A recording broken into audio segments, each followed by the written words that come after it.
Well,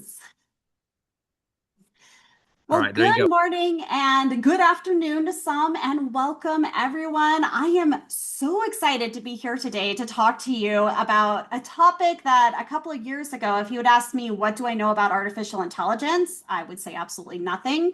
To today, where I feel as though I am shouting from the rooftops, there are some really cool tools and we can use them in effective ways. And that is the heart and soul of this workshop today. It's all about taking the ways that we teach and connecting them to the AI tools that we have available. So I do want to welcome you and introduce myself. My name is Katie Wheeler, and I am a professor of communication at Pikes State College. I am also the director of our Center for Excellence in Teaching and Learning, or CETL. And what I do is spend a great deal of my time helping to support our educators grow not only in their teaching skills, but also in their use of technology in the classroom. I also want to give a huge shout out to Cynthia Krutzinger, who has patiently listened to me talk about these different teaching techniques. I am an external processor, and she helped to look at ways for us to connect more of these AI tools to the work that we do, and has been a big proponent in making sure that we get AI tools on campus. So that's just a little bit about who I am and what we're doing today, but I do want to check in and see how everyone else is doing. So here's my challenge to you. I would like for you to go to the chat and share an emoji that really represents how you're feeling today, or select one to have pop up in your Zoom box. There's several different reactions, so feel free to choose one that best represents you at this time.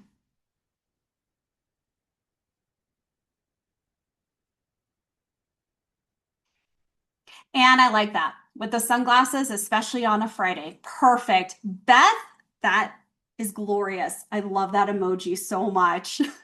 Amazing. Kristen, I like that. Just that gentle smile for a Friday. Very much needed after a long week. Any others? An emoji that best represents how you're feeling today. Sheila, I love the dancing. That's perfect. Absolutely perfect. And Teresa, I love the celebratory cheer. I'm feeling that. Moderator mouse, kind of the turtle feeling. I get that too. And more celebration from Jennifer. Thank you. It's great that we are here together, that we get to talk about this exciting topic, but also that we get to share a lot of the knowledge that we have. So here we go. This is our game plan for today. The way that I build bots is through an AI platform called Boodlebox. You might be at a college that uses it. You might have heard of it before, but it has been a game changer in the way that I teach using AI tools. But then we really get into the meat and potatoes, where we look at joy-centered, learner-centered, and game-based pedagogies. So ways to actually use AI tools to connect that to the way that we teach. We'll also really focus on meaningful engagement. If we are not connecting with our students, then we're not bringing their learning to life in a way that makes it stick long past graduation.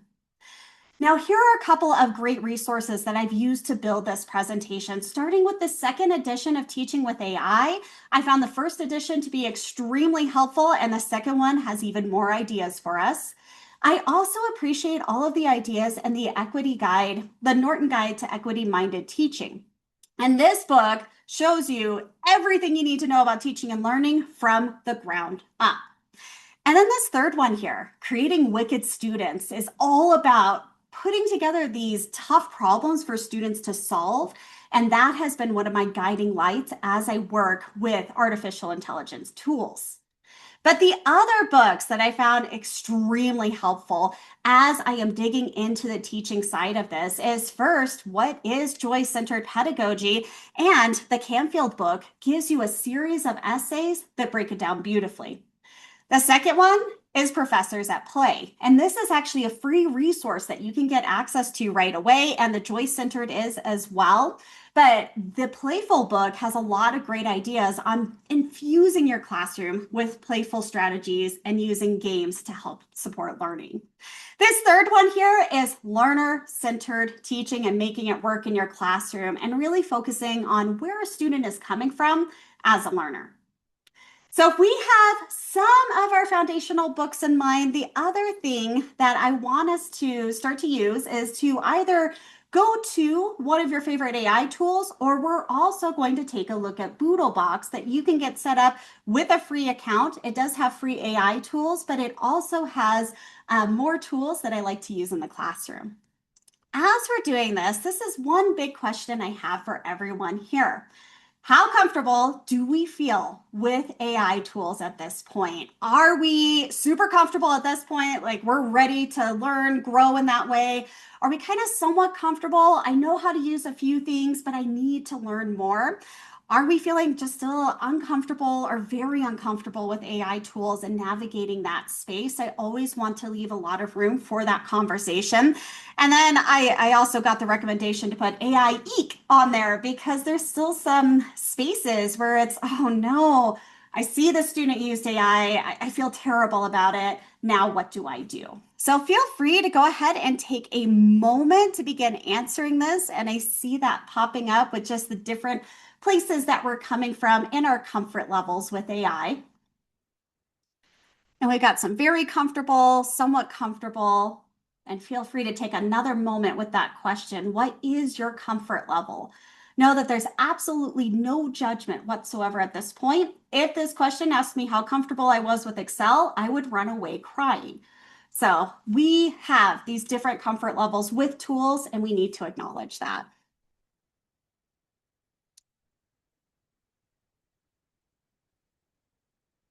So excellent. It looks like it's kind of sitting at the 7 responses. So if there's anything else you'd like to share, or if that QR code is not working, feel free to make use of the chat here. But this helps me a great deal just to see where everyone is coming from. Excellent. Ooh, we're at 50-50 now. Perfect.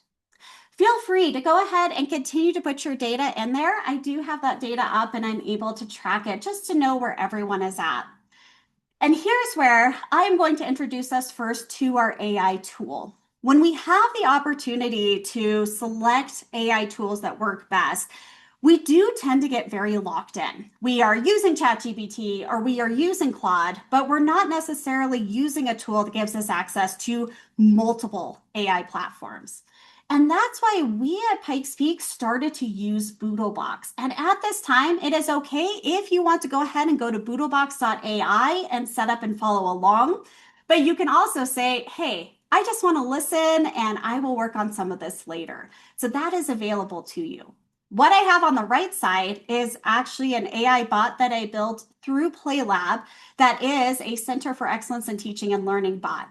And this is one that you can use at any time to get started with what am I actually trying to teach? How do I want my students to use an AI tool that's woven into the learning outcomes and not on top of? And so this bot will actually, it's open to you at any time. Feel free to share it, but it will take your learning outcomes and help you to come up with ideas. So it is a true teaching assistant bot.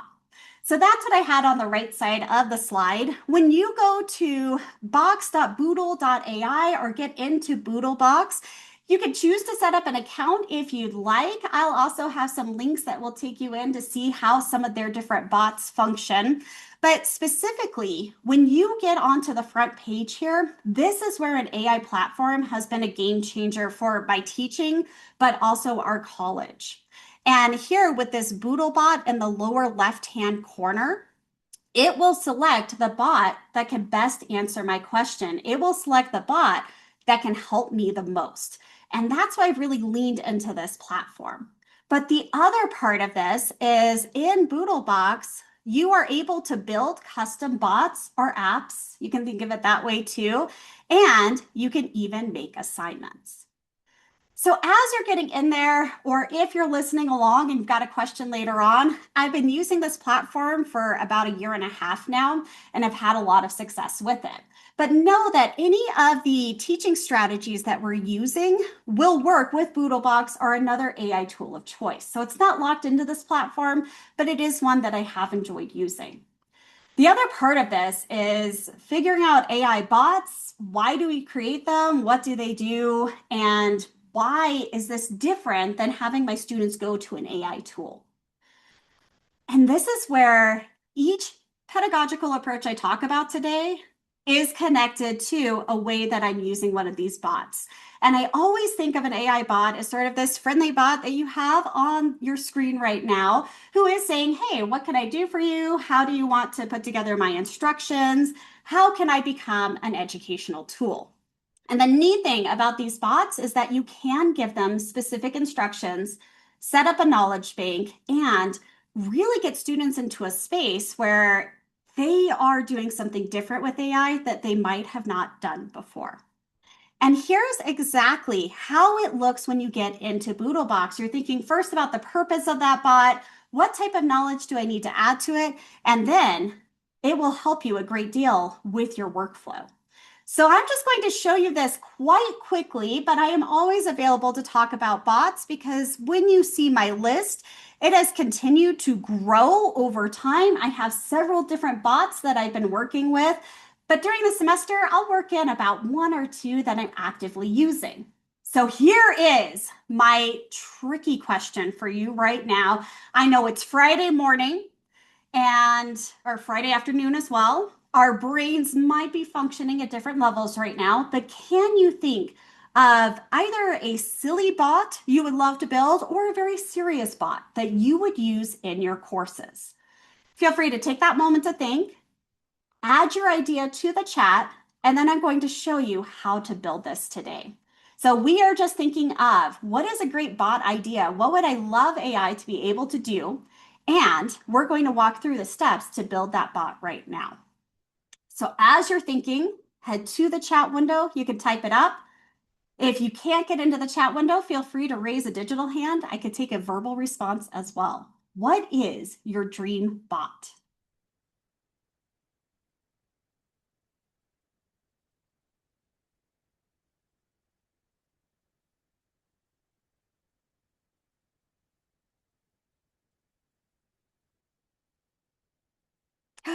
Sheila, yes. Okay. I'm going to take that idea right there. We want a bot that students can interact with to better understand the assignment or concepts for an exam. Perfect example. So I go to the upper right-hand corner to the build bot. I get to name this bot whatever I would like. Is there a name that you have in mind, Sheila?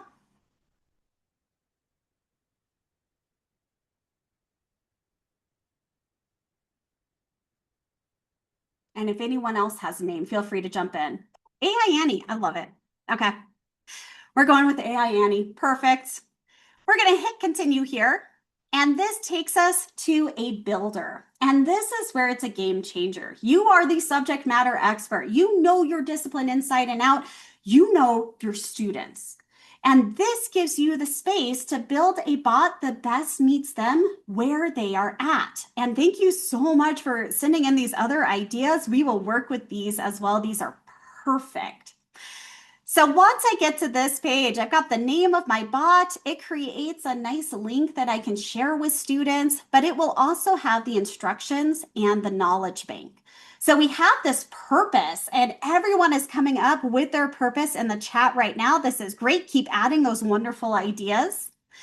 But the next step is really figuring out how to build that bot. And AI knows how to build other AI.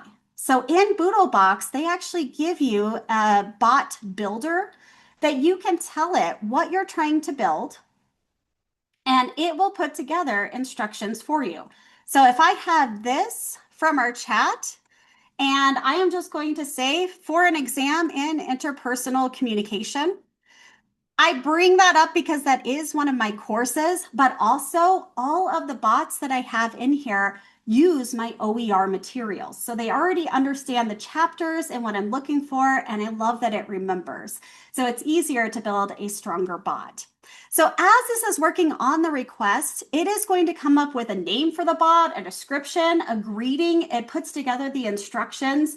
And this is where that bot is starting to assist you. And you as the human being are making decisions about, well, will this work? Is this effective? Is this exactly what I'm looking for? And you can see down here, it's going to guide you, ask you what to add to it, specific concepts.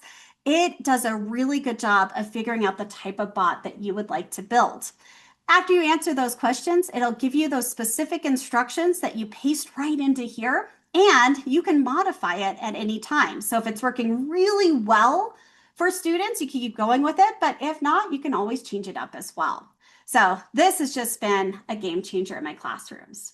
Which brings me to the second part of Boodlebox that I've been using as well, is I'm not only creating bots that function in the classroom, but I have a classroom feature that helps me to build spaces where you can see what students are learning.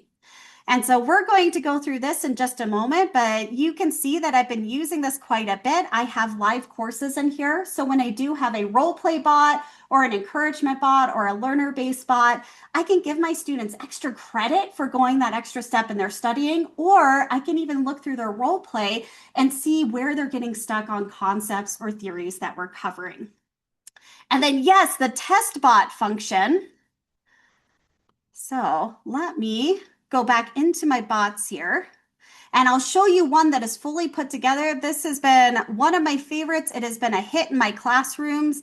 I will actually copy and share this with you so you can see how it functions.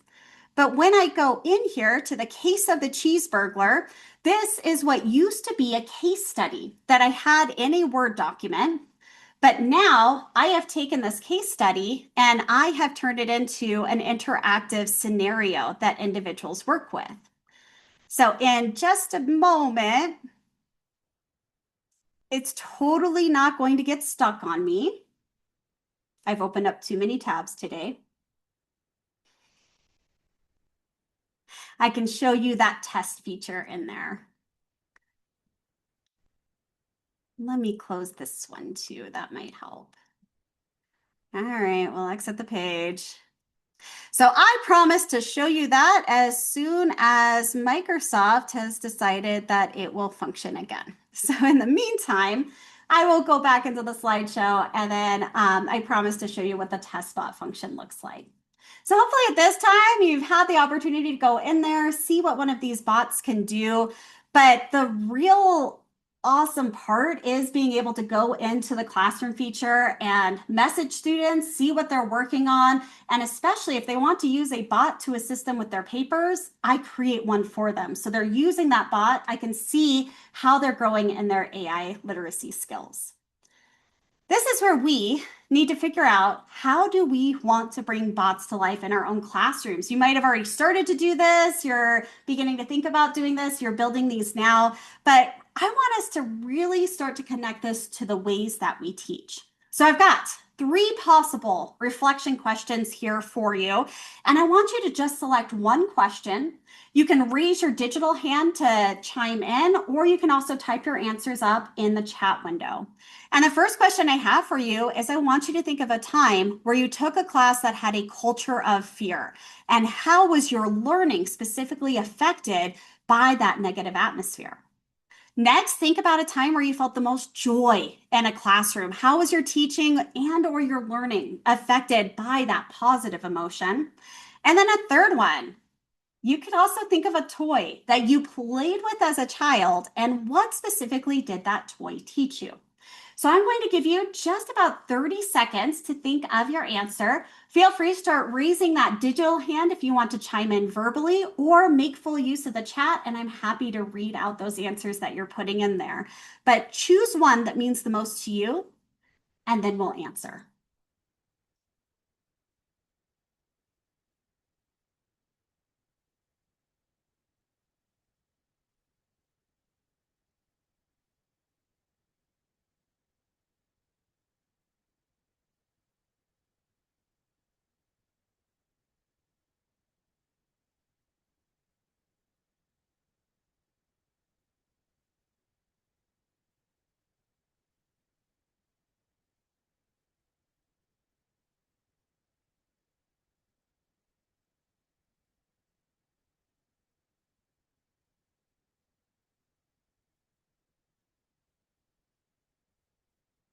We'll take about 10 more seconds to think, and then we'll begin to chime in. Sheila, great work jumping into the chat there.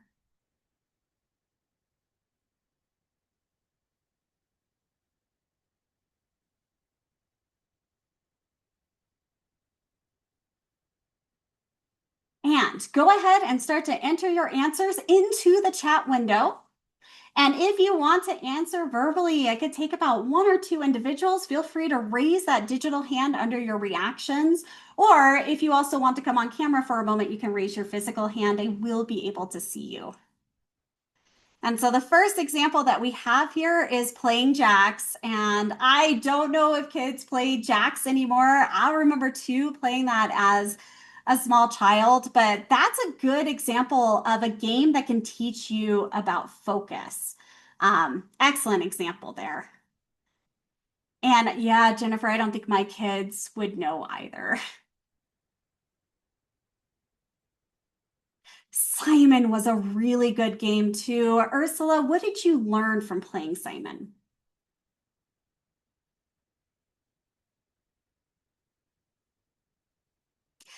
Paying attention. Yes, having that close attention. Very, very good. Any other examples?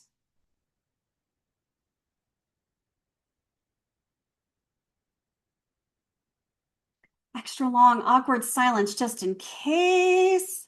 Perfect. Nikki, operation. I failed at the lessons I was supposed to learn at that. I have absolutely no patience. I had to learn that from other ways, and I do not have a steady hand. That is an amazing game. Denise, thank you for sharing the fear in your marketing course. A 7-week class is a ton of work. That's a very short amount of time. And feeling rushed, creating videos to help students understand each assignment. Yeah, that, especially on the teaching side, there's so much fear that could be built in that just because we're feeling that time crunch. Learning of an environment that had a culture of fear, I found that I didn't want to try new things or share. That is such a good example. I will never forget walking into a lecture hall. It was early on in my career as a college student, and the professor said, "You've all failed. And now, if you don't want to fail, start working." I thought, oh, all right, well, I failed immediately. Operation is another popular one that comes up because there is that moment where we have to slow down and think carefully. Oh, and engineering classes terrified the entire time and of the professors. Thank you very much for sharing these experiences. I appreciate that. Before we begin to add these apps into our courses, we can create a culture of fear without meaning to. We're telling students, here's AI and here's a way to use it. But we do have to remember to slow down and start with teaching first.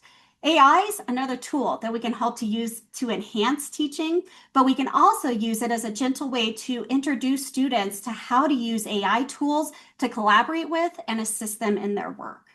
So we're going to start with that learner-centered teaching. And I'm already seeing some things coming up in the chat about why we want to use learner-centered teaching, how we are centering our students.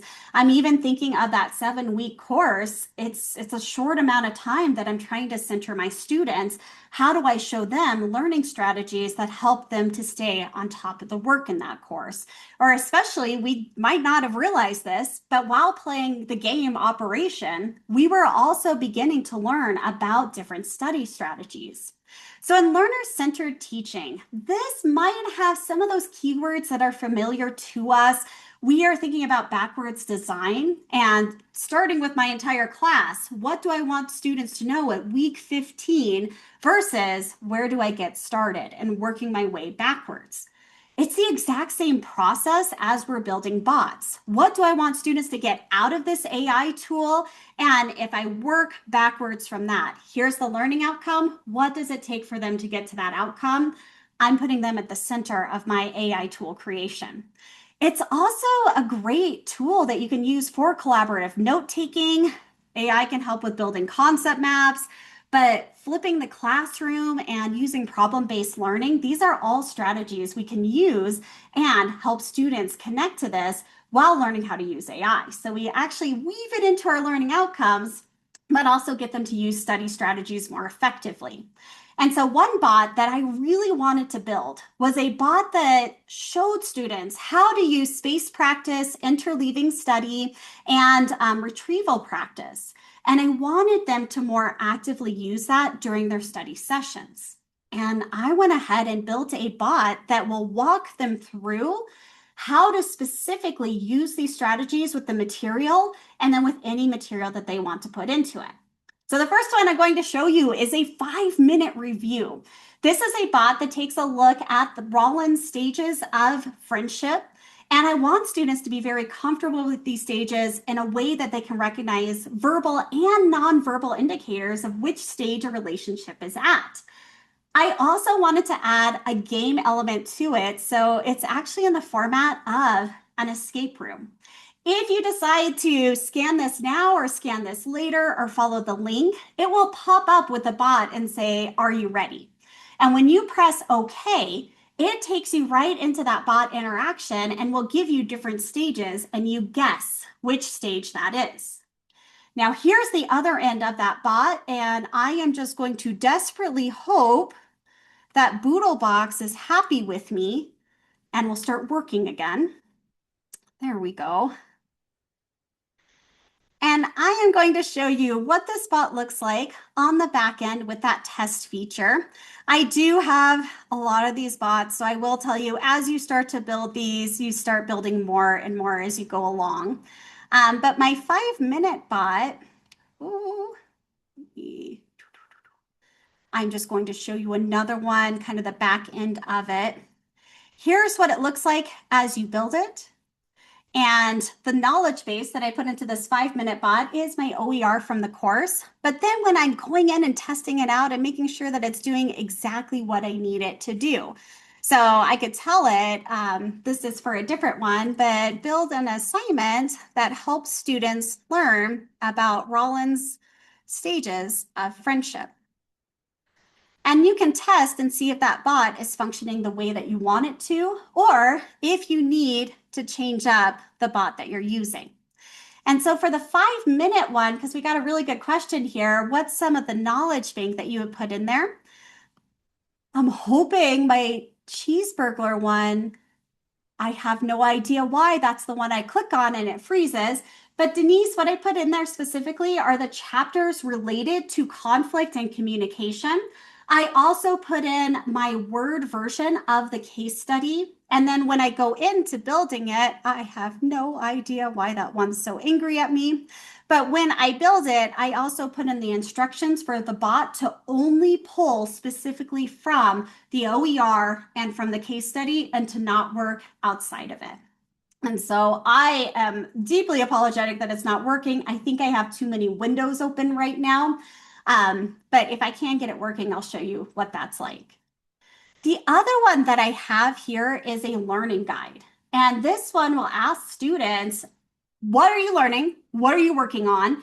And it will give them different exercises. So it will actually model how to do retrieval practice. It will model study strategies for them and give them valuable feedback. On the other end of that, in the classroom feature, I'm able to see what students have interacted with it or how they've interacted with it. And I offer them some extra credit for doing that. So you get credit for studying, and I can see if there's areas that you get stuck and whatnot. So it really opens up the conversation between us, and I can see what students are working on. And then, of course, if you offer a couple of points, they're usually in for that. So the next part that I had no idea I could start working this into my classroom, especially after having some classes that were a little bit scary that I was terrified to get into. I'm thinking of advanced statistics and really the difference that that professor makes. And I also think today about where our students are at and some of the things that they're going through.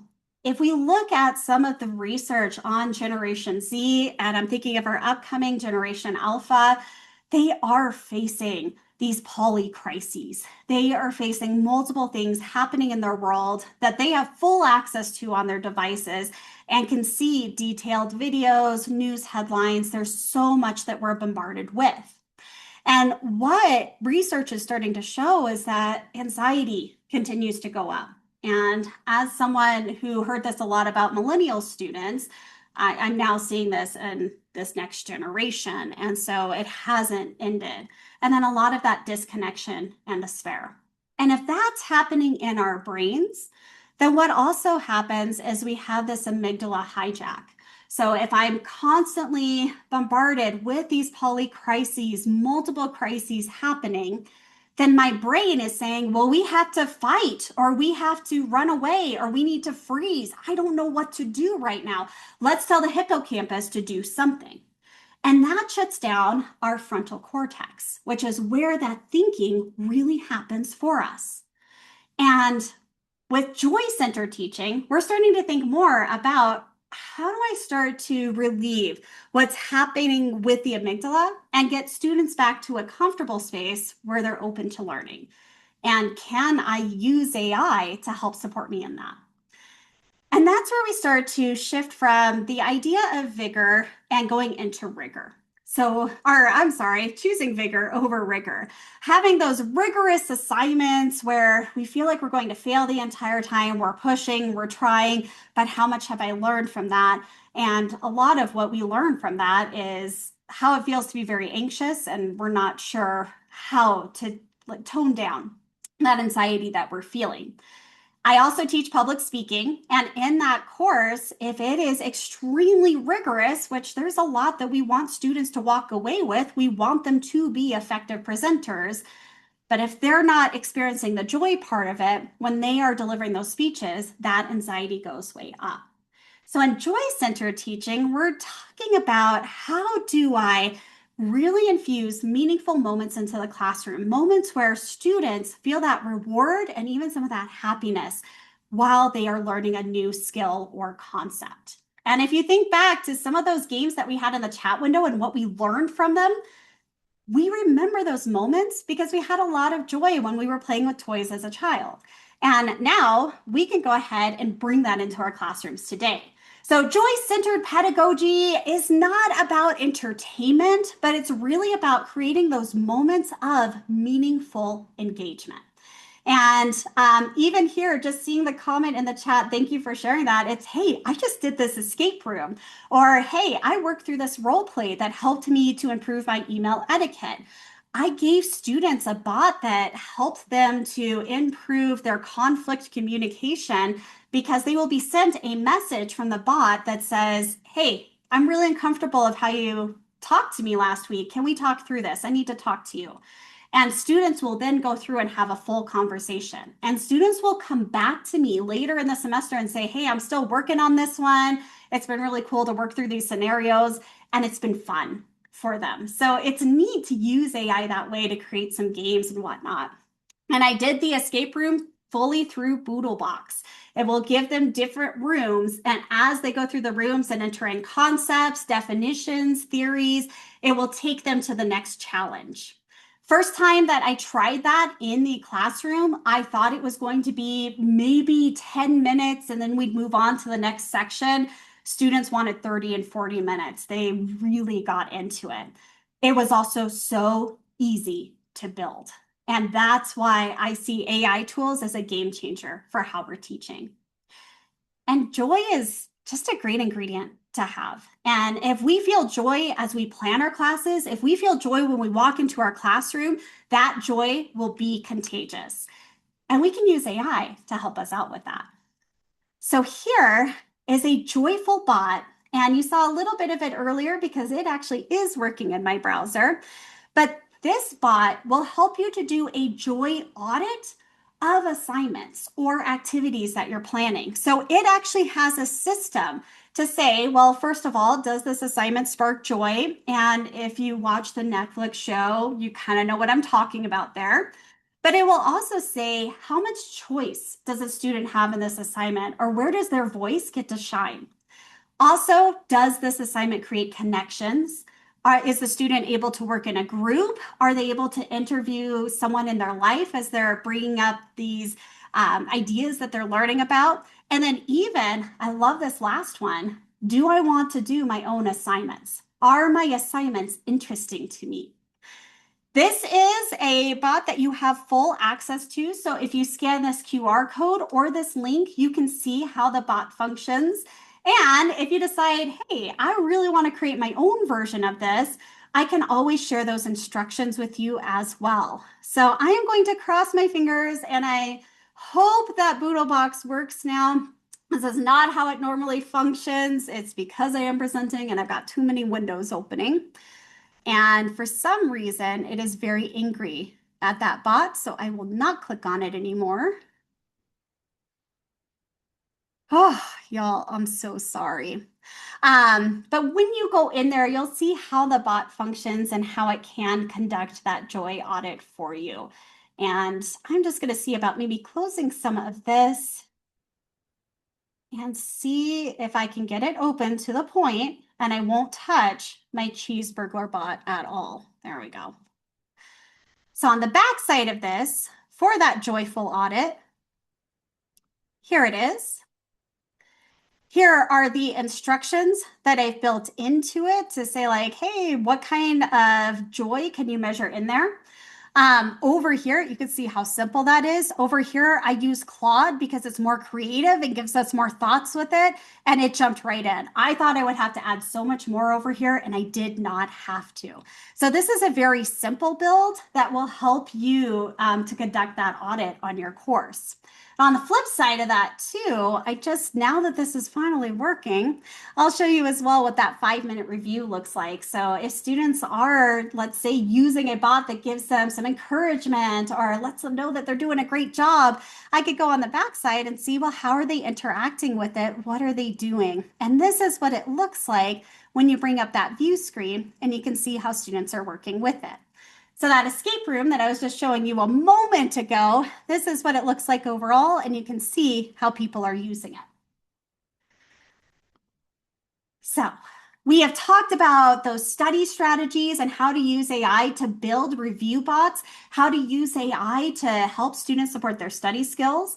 We have talked about conducting a joy audit on the assignments that we have, and you've seen the backstage of that bot. It was very easy to put together, and now I can use it as an assistant. This is one of my absolute favorite approaches to teaching. I love games. I love to play even tabletop games. I am someone who plays Dungeons and Dragons. I love video games. So I had no idea that becoming an educator meant that I could also use my love of games. But you absolutely can. And if you've been doing this for a while, fantastic. If you are new to this, these are just some quick tips for you to make sure that any game you build, and this goes back to what we've been talking about, I need to start with my learning outcomes. What is the ultimate goal? As I build these games in AI, I need to fact check them. So I think a lot about what I'm putting into the knowledge bank, what it's using, what it's referring to, and do I tell that bot to stick only to the knowledge that I've given it, or it has flexibility to pull from other sources. I also really like to add game-based elements into courses to really sort of show students that as you're writing an essay, you can make this fun. Or as you are preparing your speech and putting your outline together, we can have different goals in here, and you're getting these little points for leveling up as you deliver each speech, as you put together each outline. So there's a lot of fun on that. You can also create games out of the material. So if you go to a tool such as Claude and say, hey, I am teaching this concept. Here's how my lecture has gone the past couple of semesters, and students just keep missing it, or they don't seem as excited to be in the classroom that day.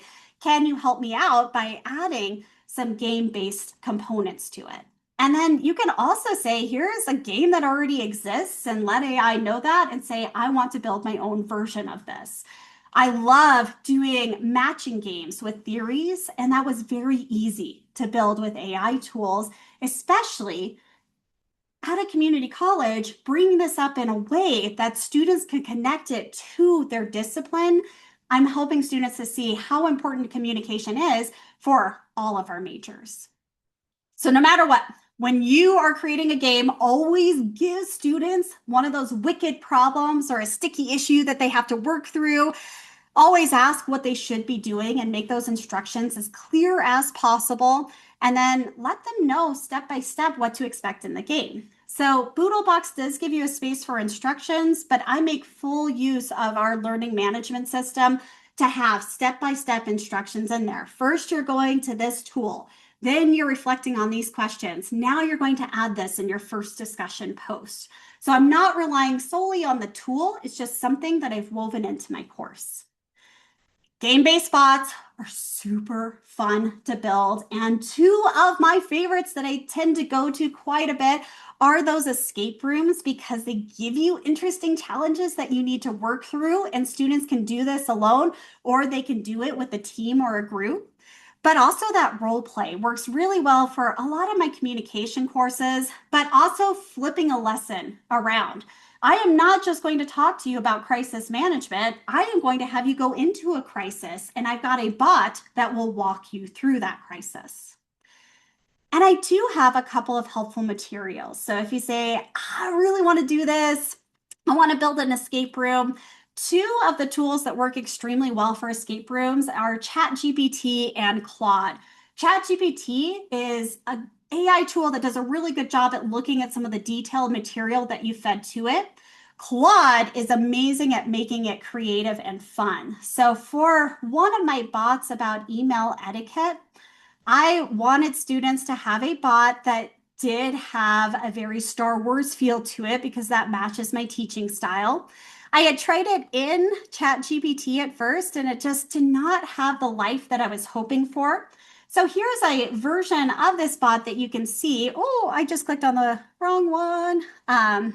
So you got my public speaking coach, but also my Darth draft there that will have a very creative feel to how it has students work through a strict email etiquette situation where they're trying to make their customer happy. As you're building this, I do have a way to build it on your own. So if you say, I don't want to do a bot, I just want to put together a prompt that students can use time and time again, I have those activity instructions in the upper right-hand corner.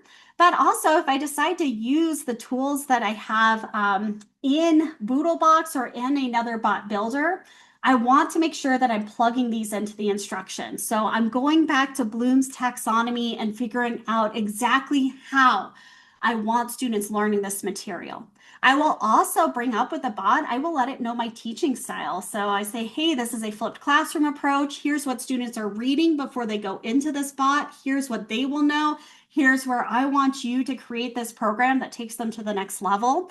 And if you decide to, you can connect this to a collaborative project. You could even turn this into some type of service learning project where students are working with community members and even putting bots together for them to solve problems, but doing it in an escape room fashion. So there's just a lot of ways to mold this and make it work well for your class. The other thing that I love to do at any time is creating some type of role play bot. So students have the choice to read through a case study, which is great for those who like to read and apply those discussion questions, or they can play through the case study. And since our online students are there in the classroom every day, I don't know what their preference is. In my discussion posts under the instructions, I will actually give them these options. So read through this or play through it, and then here are your reflection questions. When you're building that role play, use more of the creative bots. So Claude, again, works really well for that, or Gemini is super fun in some of the ideas that it comes up with. And then in that role play adventure, you can choose to build the prompt on your own, and I have instructions for that. But if you're going in and you're working with the bot to build something, definitely let it know if you're doing this in small groups or if you have the student working alone. You will be able to take this and you can make it scalable from the first part of the semester to the end. First, you're going to do this smaller interaction, and then at the end, you're going to be able to do this larger in-depth activity. So you'll be able to go in there and put together an email more effectively. And then finally, it's really neat if you can get students working together. If they're gathered around the bot and they're all coming up with different answers to it, they can do this synchronously or asynchronously with Boodlebox. But it's really great to make that conversation that they have a part of the rubric and a part of the grade. And again, that goes back to infusing some of that joy alongside that game-based element. So I have seen a couple of questions that have popped up in here. If you have missed any of the QR codes, I believe we do have a way to post these slides, and I will make sure that they get to you so you can use those and see the bots that I built. And at any time, you definitely can email me. I'm happy to give my full instructions for the bot. I also highly recommend if you're saying, I want to learn more about building bots, I do want to do some of my instructions from scratch. PlayLab does a really good job at teaching you how to build those instructions, but it also gets you into their platform where you can remix a bot and collaborate on a bot. I hope that Boodlebox has that soon. The other question I saw is if you don't have Boodlebox, um, our students can participate live that way. Boodlebox does not require a subscription. You can create light versions of the bots that use the free AI tools that it has. And then, of course, it's not tied to Boodlebox. Use any AI tool that stands out to you. I also had a key question earlier that was looking at how do I manage a situation where a student has decided not to use the AI bot that I've given them and they've used something else? And so I do have strategies I use in my classrooms that make it pretty clear when that student is not using the bots that I've given them. So my bots will come up with that classroom feature that shows exactly who has been working in it, and I will make that a part of the grade. So if I was to say, hey, this 5 minute review, it's going to be part of your grade this week, it's a part of your participation grade, or it's part of the exam grade, then I can go in here and I can actually see the full interaction and grade it that way. However, I can also tell the bot to not allow AI to be copied into it because AI is really good at recognizing other AI. So it will actually come up with an indicator to say, hey, this doesn't sound like you. It's not an authentic voice. Go ahead and answer a couple of these questions so we can make sure you're learning this material. I also use a lot of Easter eggs and desire to learn, and that has been a big game changer in seeing who's using AI inappropriately. And having these kinds of tools, I could say, hey, think back to how we used it in this activity. I want you using AI that way. It should assist you, it should not be generating your work for you. And I think I have covered all of those questions, but if there's any others, feel free to plug them into the chat. But I do want to take a quick moment just to pause and reflect. And if you have been using bots for a while and you're starting to match them up with your teaching, definitely take it little by little, just 1 or 2 bots during the semester. I do not use bots all semester long. I introduce it just little by little, but then also make sure it's modified for you, that it's as effective for you as possible. And so here I want to check in and just see if there are any other questions that have come up or something that you wanted me to show you. Feel free to put it into the chat window, or you can always raise that digital hand. That will put you up to the front of my list, and I'm happy to answer those questions. I will also plug my email in here. Reach out at any time if you need one of those QR codes, you want bot instructions. Absolutely would love to hear from you. So I will leave a short pause to see if there are any questions right now. If our organization doesn't have this as authorized software for our LMS, can we share the screen and have students participate live that way? You can. They can still log in and create an account. You could have the bot up live. They could do it that way, or you could type things into the bot and show them exactly what it's doing. We have a high impact practices project in our psychology department where they are raising what they're calling an AI baby and seeing the different growth and development stages, but the professor puts in all of the information that the students come up with. That's a really good question. Any other questions right now?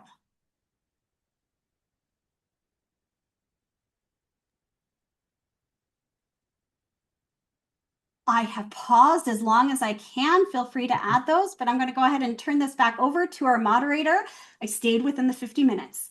You did awesome. Thanks so much, Katie. Wonderful presentation. Thank everybody for coming out. Hopefully, you've been attending the last 3 days, our sessions with the elk community. And I did put a survey in the chat there if you have a moment to fill out. Let us know what you think. We greatly appreciate it. Otherwise, again, thanks so much, Katie. That was awesome. And there's still a few more sessions to hit today. So you guys have fun.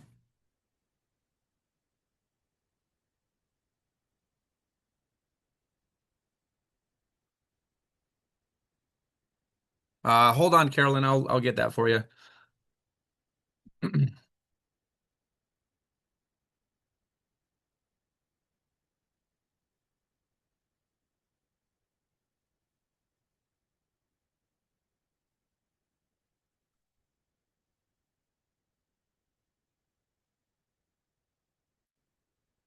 That should be the invite to the Discord for the ELCC community, and then within there, there's a presenters slides page. You're welcome.